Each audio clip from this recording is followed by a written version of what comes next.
Sis, you've been distracted and it's time to get back on track. So in this video, I'm going to talk to you about the 4 types of distractions and how you can avoid them. Is it just me, or do y'all ever have these seasons where you are killing it, you're consistent, you're building momentum, and then all of a sudden you find yourself just falling off? You become very distracted and you don't even remember where the source of the distraction came. You just know that you're starting to see yourself decline.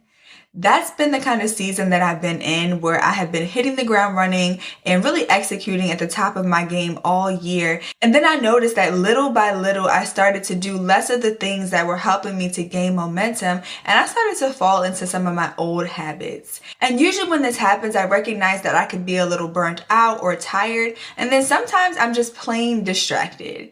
And so in this video, again, I want to walk you through the 4 types of distractions, because there are so many things that are fighting and competing for our attention on a daily basis, and we're not always able to identify them. But when we can identify them, we're actually able to make those changes and adjustments so we can get back on track.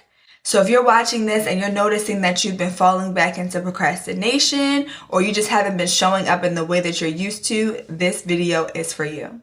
Now, as I walk you through the 4 types of distractions, we're actually going to use this in the context of driving, because this is one of the number 1 areas that people get distracted the most. But I am going to relate it to our personal lives, and specifically getting off track with our goals and just our focus in general. So the first type of distraction is called manual distraction. And this is anything that takes your hands off the wheel.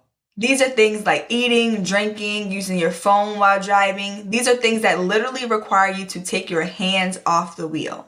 Now, manual distractions by nature are things that cause you to lose control of your vehicle. Now, when we think about this in our own lives, some examples of manual distractions are chasing too many goals. A lot of you are very excited about the things that you are called to do, and so sometimes you find yourself working on one thing and then working on another thing, and what happens is you're chasing too many things and you're not making progress on anything. And so be mindful when you are chasing too many goals, because it can be a distraction and hinder you from moving forward. Now, another example of manual distractions in our own lives are applying too many different methods.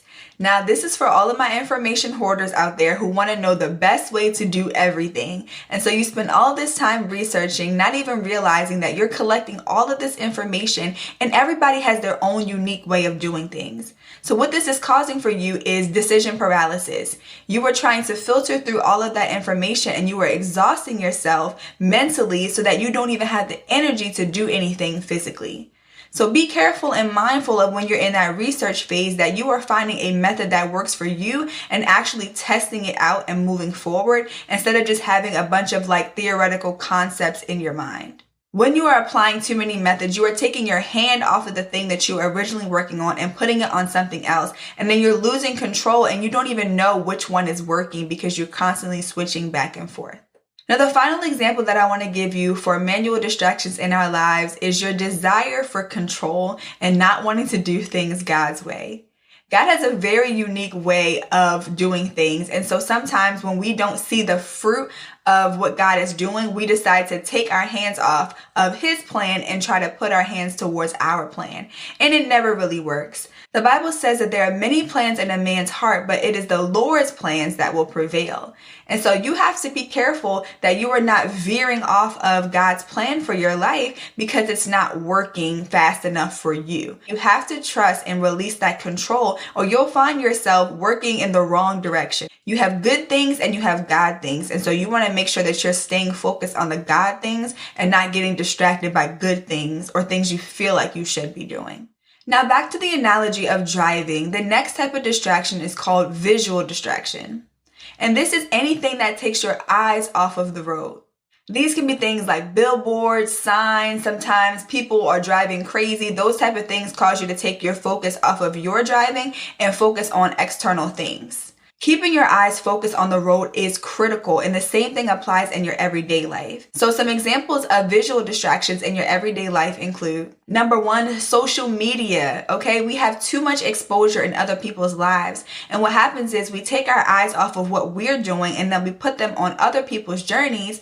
And next thing you know, you're distracted by comparison. You're feeling like you're not doing enough. You're feeling like what you're doing is not working, when in reality, you just haven't given it enough time for the fruit to mature. Some other examples of visual distractions in our lives include chaotic work environments. It is going to be very difficult for you to focus on what you're doing when your environment around you is messy, when you've got laundry everywhere, when your working environment is full of trash. Those things distract you and they put you in this mode where you're like, okay, I have to clean, I have to do all this, right? You're running through that mental to-do list. And so you have to be careful to just kind of keep your workspace at minimum clean. I know it's exhausting to try to keep every little detail of your house clean, but in your working area, you really want to prioritize a space that is conducive for you to focus. You would be surprised how easily we reach for distractions, all because it's just too much going on in our environment. Another example of visual distractions that really throw us off in our everyday lives are notifications. Some of you have your notifications on for every single app on your phone. You've got notifications for Instagram, Facebook, Twitter, Pinterest, TikTok. You've got email notifications. And every time a notification goes off on your phone, it takes your focus off of the current thing that you were doing, and it takes you a little while to get back in that flow. So one thing that you can do is you can enable scheduled summaries, which is a feature on the iPhone, and it helps you to just kind of batch all of those notifications at certain times during the day. So for me, I have my notifications batched to go off around 11 a.m. and 3 p.m. And that's because it's right after my focus blocks. If your phone doesn't have that feature, just consider turning off some of those notifications. You don't need to know every single thing that's happening on social media. A lot of that stuff is distracting, and you do not need that when you are trying to focus on your goals. Now, the third type of distraction is called cognitive distraction. And this is basically when you divert your attention to another mentally demanding task. So going back to the analogy of driving, I want you to think about when you're driving and then you're singing your favorite song, or you're on the phone having a conversation with someone, or you're even thinking about all the things that you have to do when you get home. You're not necessarily focusing on the road. And sometimes when you're driving the same route over and over again, it may not distract you as much because you know where you're going. But think about the times where you don't know where you're going. You probably missed some turns. You probably forgot to get something that you were supposed to get. Whatever it is, like when you're focused on those cognitive distractions, it really does divert your attention because mentally you are somewhere else. So some examples of cognitive distractions in our own lives include carrying around a mental to-do list. Okay, I have always told you guys the importance of writing down the things that you have to do, because when you're carrying around a mental to-do list, you're more than likely to be overwhelmed and to forget things.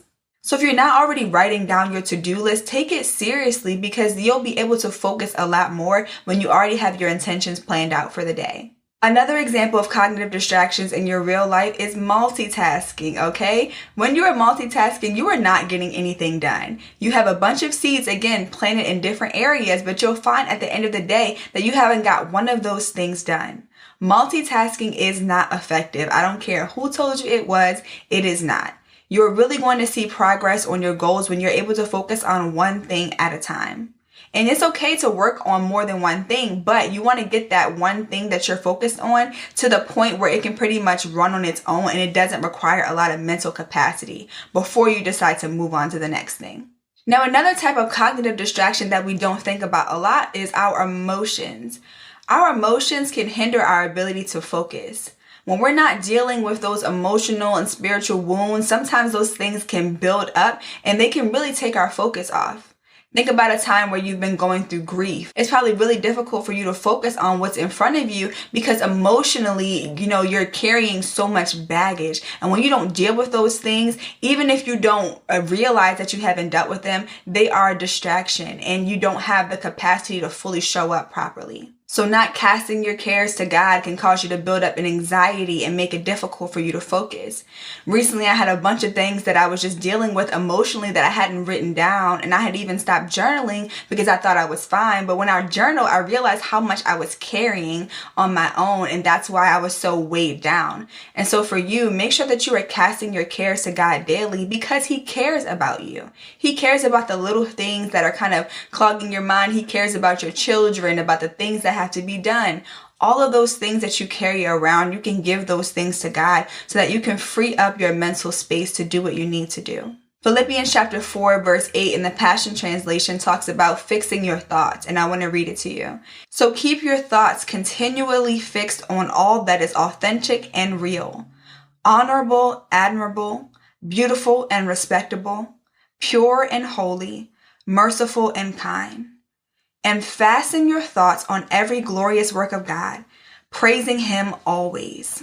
Now, what stood out to me about this scripture, and I've read it so many times, is the word fasten. That word fasten means to single out someone or something and concentrate on them or it obsessively. When you think about something that you're doing obsessively, you are not stopping until you get what you need, right? It is taking all of your attention, all of your time. And I wonder how much more productive we would be if we would really fasten our thoughts on God, if we would obsessively search after Him, obsessively study our words, the way that we do social media and other things in our lives. I'm sure we would find ourselves a lot less distracted because we are building up our spirits and growing closer to Christ. Sometimes you don't need another hack to stay focused. Sometimes you just need to get in the presence of God and allow Him to make your priorities clear and to refresh you. Sometimes you just need Him to heal some of those wounds so that you don't have to carry around that emotional baggage that has been weighing you down. Now, the last type of distraction is called auditory distraction. And this is anything that affects your ability to hear and takes your focus away. Back to the analogy of driving, these can be things like listening to your music really loudly. If someone next to you is having a conversation that's too loud, it can take your focus off what you're doing. Even think about when you're trying to find parking. What is the first thing that you do so that you can focus? Typically, you turn down the volume. And why do you do that? It's because noise really does affect your ability to focus. So some examples of auditory distractions in our everyday lives include spiritual warfare, right? Spirits are voices. You have a bunch of different voices speaking to you every day. Some that are trying to kill, steal, and destroy, and some that are trying to build you up, right? When you're hearing the voice of God, it's supposed to build you up, help you to focus, help you to press in. But when you're hearing the voice of the enemy, it's trying to discourage you, trying to distract you, trying to get you to self-sabotage. Spiritual warfare is a common distraction that we may not even realize that we are in unless we are connected to the Father. So you want to make sure that you're building yourself up in the realm of the Spirit and that you are casting down thoughts that do not align with what God is saying to you and paying attention to your thoughts, right? We have so many thoughts that go throughout our mind every single day, and some of them are unchecked. So when we begin to experience the fruit of maybe fatigue or feeling distant from God or feeling, confused, a lot of times that's spiritual warfare that we're not dealing with, and it affects us heavily. Another example of auditory distractions include having too many outside voices influencing your decision making. I want you to think about the last decision that you made and your process when doing it. A lot of times we're running to our friends, our family, social media, sermons. We have all of these different voices trying to influence us. And what happens is, again, we get stuck in that decision paralysis, and then we either make no decision at all, or we're just so overwhelmed that we're just trying a whole bunch of different things. You have to be very careful, especially when pursuing your goals, that you're only taking in number one, the wisdom of God and the counsel that He surrounded you with. You have to be very selective. I know that you want to make the right decision and get everything right, but when you expose yourself to too many things, you're going to get overwhelmed and eventually shut down. So with that being said, you want to make sure that you're limiting the amount of voices that you take on, especially when you're making decisions about your future. The number one person that you should be consulting when it comes to making decisions is the Lord, because He is the source of all wisdom. He is the author and finisher of your life. And so who better to consult than Him? So now that you know the 4 types of distractions: manual, auditory, visual distractions, and cognitive distractions, I want you to take a little inventory. Think about all of the different things we discussed and identify which one of the distractions that you have fallen victim to and create a plan to get out.